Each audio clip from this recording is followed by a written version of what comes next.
পাকা আমের আমসত্ত্ব সকলেই খেয়েছেন, কাঁচা আমের আমসত্ত্ব আশা করি অনেকেই খাননি।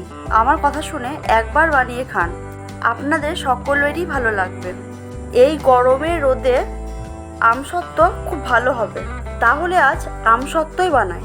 নমস্কার বন্ধুরা, আপনাদেরকে অনেক অনেক স্বাগত জানাই আমার এই চ্যানেলে। আমার কাঁচা আমের পাঁপড় ভিডিওটা দেখেছেন তো? আর যদি না দেখেছেন, এই ভিডিওটা দেখার পর অবশ্যই দেখবেন। কিছুদিন আগেই ছাড়া হয়েছে, খুব সুন্দর হয়েছে খেতে। আপনারা একবার বানিয়ে খাবেন। এবার কাঁচা আমের আমসত্ত্বয় আসি। টক ঝাল মিষ্টি কাঁচা আমের আমসত্ত্ব।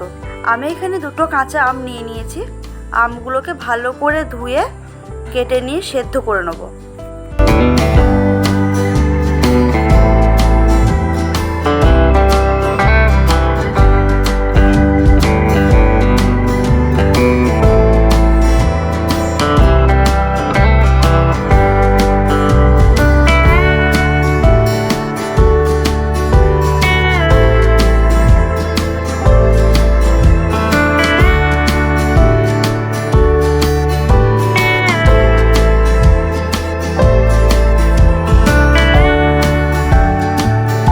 এবার মিক্সিতে ভালো করে ব্লেন্ড করে নেব।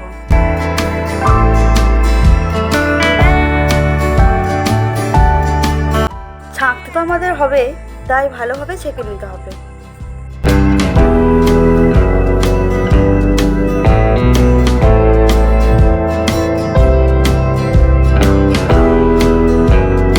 আমসত্ত্ব করতে লাগবেই তো চিনি।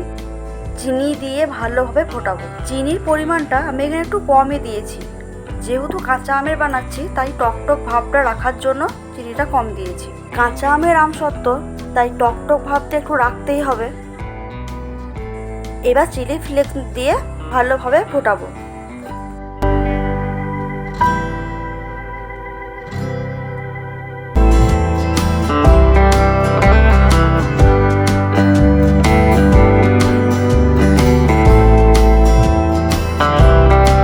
আমি এখানে একটু ফুড কালার অ্যাড করেছি, কেউ চাইলে এটাকে অ্যাভয়েডও করতে পারে। টক ঝাল মিষ্টি আমসত্ত্বর জন্য আমের মিশ্রণ একদম তৈরি। এবার একটা থালাতে সরষের তেল মাখিয়ে এই মিশ্রণটাকে ঢেলে দেবো।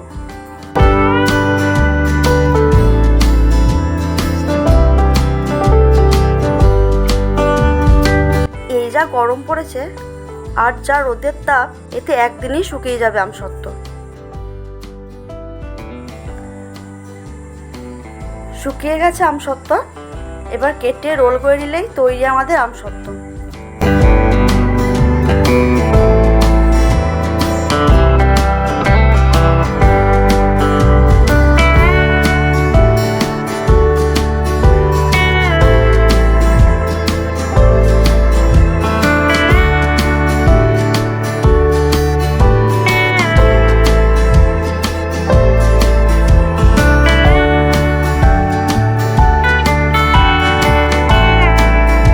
সকলকে ধন্যবাদ।